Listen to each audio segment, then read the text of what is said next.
अस्सलाम वालेकुम स्टूडेंट्स, कैसे हैं आप लोग? उम्मीद है खैरियत से होंगे।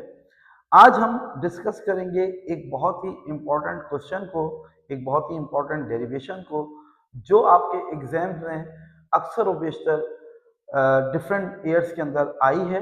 आपके 5 ईयर पास पेपर अगर आप देखें तो उसके अंदर ये आपको नजर आएगी डेरिवेशन, और ये derivation with the help of dimension proof की जाती है।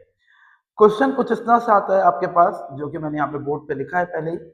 Consider the oscillation of a simple pendulum.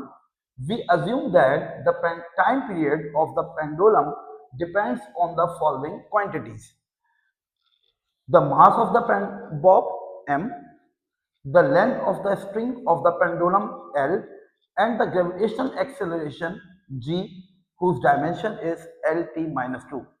यानी कि हमें time period of simple pendulum को ड्राइव करना है, और time period of simple pendulum कुछ चीजों पे हम अज्यूम करते हैं कि वो उसके साथ रिलेट कर रहा है, डायरेक्टली प्रोपोर्शनल है। और वो चीजें क्या क्या हैं? सबसे पहली चीज है मास of the pendulum of the Bob, ठीक है, जो पेंडुलम का बॉब है उसका जो मास है उसके।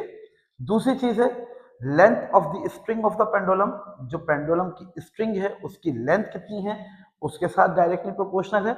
एंड थर्ड जो है वो है एक्सेलरेशन ड्यू टू ग्रेविटी, जिसको आप जी से जाहिर करते हैं, और इसकी डायमेंशन एल टी माइनस 2 हम लेते हैं। अब हम इसी को ड्राइव करेंगे, इसी तमाम फैक्टर्स की मदद से, इसी तमाम वेरिएबल्स की मदद से इस इक्वेशन को ड्राइव करेंगे, जो कि time period of simple pendulum की इक्वेशन है, स्टेप बाय स्टेप।